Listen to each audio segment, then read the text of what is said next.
غزوہ خندق کا موقع تھا۔ تمام صحابہ کرام رضوان اللہ تعالیٰ علیہ مجمعین خندق کھود رہے تھے، خندق ڈیفینس کے لیے کھود رہے تھے، کیونکہ معلوم ہوا تھا کہ کفار مکہ مدینہ پر حملہ کرنے والے ہیں۔ اس لیے صحابہ کرام رضوان اللہ تعالیٰ علیہ مجمعین حضور صلی اللہ علیہ وسلم کے حکم پر خندق کھود رہے تھے تاکہ کفار کے حملے سے بچا جا سکے۔ اور تمام صحابہ کرام رضوان اللہ تعالیٰ علیہ مجمعین بھوکے تھے، پیاسے تھے، کوئی 3 دن کا بھوکا تھا، کوئی 2 دن کا بھوکا تھا۔ اور اس بھوک کے عالم میں، اس بھوک کی شدت میں تمام صحابہ کرام رضوان اللہ تعالیٰ علیہ مجمعین خندق کھود رہے تھے۔ تمام صحابہ کرام رضوان اللہ تعالیٰ علیہ مجمعین نے اپنے پیٹوں پر پتھر باندھے ہوئے تھے۔ پتھر اس لیے باندھتے ہیں کہ جب انسان کئی دن کا بھوکا ہوتا ہے تو پیٹ کے اندر ایک گڑھا پڑ جاتا ہے۔ اس گڑھے کو بھرنے کے لیے عرب کے اندر جب کوئی مشقت کا کام کرنا ہوتا ہے، کوئی مشکل کام کرنا ہوتا ہے تو ایک خاص قسم کا پتھر پیٹ پر باندھتے ہیں تاکہ مشکل کام کرنے میں کوئی دشواری نہ ہو، کوئی پریشانی نہ ہو۔ تو تمام صحابہ کرام نے اپنے پیٹوں پر پتھر باندھے ہوئے تھے اور پوری محنت سے، پوری لگن سے خندق کھود رہے تھے۔ جب صحابہ کرام رضوان اللہ تعالیٰ علیہ مجمعین سے بھوک کی شدت برداشت نہ ہوئی تو وہ حضور صلی اللہ علیہ وسلم کے پاس تشریف لائے۔ کہا، یا رسول اللہ، ہم بھوکے ہیں، پیاسے ہیں، بھوک کی شدت برداشت نہیں ہو رہی ہے۔ حضور صلی اللہ علیہ وسلم کے پاس کہاں کھانا موجود تھا کہ ان سب کو کھانا کھلا دیتے۔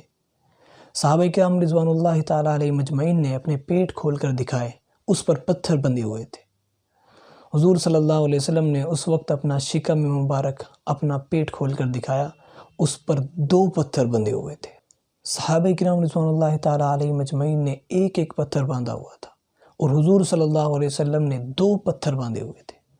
اس سے اس بات کی طرف صاف اشارہ تھا کہ حضور صلی اللہ علیہ وسلم صحابہ کرام رضوان اللہ تعالیٰ علیہ مجمعین سے زیادہ بھوکے ہیں، زیادہ پیاسے ہیں۔ حضرت جابر رضی اللہ تعالیٰ نے یہ سارا ماجرا دیکھ رہے تھے۔ وہ حضور صلی اللہ علیہ وسلم کی اجازت سے گھر تشریف لے گئے اور گھر میں اہلیہ سے جا کر پوچھا، اپنی بیوی سے جا کر پوچھا کہ گھر میں کھانے کے لیے کچھ موجود ہے۔ انہوں نے کہا کہ کچھ جو موجود ہے۔ حضرت جابر رضی اللہ تعالیٰ نے کہا کہ فوراً ان جو کو پیس دو اور میں ایک بکری کا بچہ ذبح کرتا ہوں۔ ان کی اہلیہ نے ان تمام جو کو پیس دیا۔ حضرت جابر رضی اللہ تعالیٰ نے وہ بکری کا بچہ ذبح کیا، گوشت بنا کر بیوی کو دیا اور حضور صلی اللہ علیہ وسلم کو خبر دینے کے لیے جانے لگے۔ ان کی بیوی نے کہا کہ دیکھو، ایک بات کا خیال رکھنا، زیادہ آدمی کو مت بلانا، کہیں ایسا نہ ہو کہ کھانا کم پڑ جائے اور ہماری رسوائی ہو۔ حضرت جابر رضی اللہ تعالیٰ حضور صلی اللہ علیہ وسلم کے پاس تشریف لے گئے۔ حضور صلی اللہ علیہ وسلم کے پاس جا کر حضرت جابر رضی اللہ تعالیٰ نے کہا، یا رسول اللہ، میرے پاس کچھ جو موجود تھی، میں نے ان کو پسوایا ہے اور ایک بکری کا بچہ تھا، اس کو ذبح کیا ہے، تو آپ کی اور آپ کے ساتھ 10 آدمیوں کی جن کو آپ پسند کریں میرے یہاں دعوت ہے۔ حضور صلی اللہ علیہ وسلم فوراً کھڑے ہوئے اور کھڑے ہو کر اعلان کر دیا، تمام صحابہ کی جابر کے یہاں دعوت ہے۔ حضرت جابر رضی اللہ تعالیٰ افسوس میں پڑ گئے، سوچنے لگے کہ میرے پاس تو اتنا کھانا موجود نہیں ہے کہ تمام صحابہ کو کافی ہو جائے۔ حضور صلی اللہ علیہ وسلم نے حضرت جابر رضی اللہ تعالیٰ سے کہا، تم گھر پر جاؤ اور گھر پر جا کر بیوی سے کہو کہ آٹا گوندھ کر اس پر کپڑا ڈھک دے، اس کو ابھی بنانا شروع نہ کرے، اور اسی طرح جس ہانڈی میں گوشت بن رہا ہے اس کو ڈھک دے۔ حضرت جابر رضی اللہ تعالیٰ نے اپنی بیوی سے جا کر کہا، پورا ماجرا بتایا۔ ان کی بیوی نے کہا کہ تم نے اس تمام صحابہ کی دعوت کی یا حضور صلی اللہ علیہ وسلم نے دعوت کی؟ انہوں نے کہا کہ حضور صلی اللہ علیہ وسلم نے فوراً اعلان کر دیا۔ ان کی بیوی نے کہا، اب پریشان ہونے کی ضرورت نہیں ہے، اب حضور صلی اللہ علیہ وسلم جانے یا اللہ تبارک و تعالیٰ جانے۔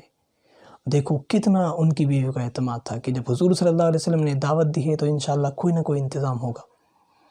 حضور صلی اللہ علیہ وسلم حضرت جابر رضی اللہ تعالیٰ عنہ کے یہاں تشریف لے گئے۔ حضور صلی اللہ علیہ وسلم نے جو آٹا گوندھا ہوا رکھا تھا اس میں اپنا لعاب ڈالا، اور اسی طرح جو ہانڈی پک رہی تھی اس میں اپنا لعاب ڈالا، اور حضرت جابر سے کہا کہ دیکھو اس ہانڈی کو کھولنا مت اور سانل نکالتے رہنا، اور کہا کہ محلے سے کچھ عورتوں کو اور بلا لو تاکہ وہ روٹیاں اور بنا سکے، اور کہا کہ اس آٹے سے کپڑے کو مت ہٹانا، روٹیاں بناتے جانا۔ تو حضرت جابر رضی اللہ تعالیٰ عنہ کی بیوی اور کچھ عورتیں روٹیاں بناتی گئی اور سالن پکتا گیا، نکلتا رہا۔ تمام صحابہ کرام رضوان اللہ تعالیٰ علیہ مجمعین اور حضور صلی اللہ علیہ وسلم نے کھانا کھایا۔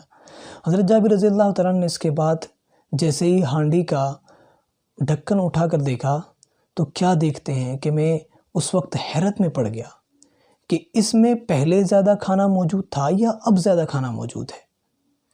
تمام صحابہ کرام رضوان اللہ تعالیٰ علیہ مجمعین نے کھانا کھایا اور سیراب ہو گئے، سب چھک گئے، اور اب ہانڈی کھول کر دیکھتے ہیں تو اتنا ہی کھانا موجود ہے، آٹا کھول کر دیکھتے ہیں تو اتنا ہی موجود ہے۔ تو یہ ہمارے نبی حضرت محمد مصطفیٰ صلی اللہ علیہ وسلم کا ایک معجزہ تھا جو غزوہ خندق کے موقع پر پیش آیا۔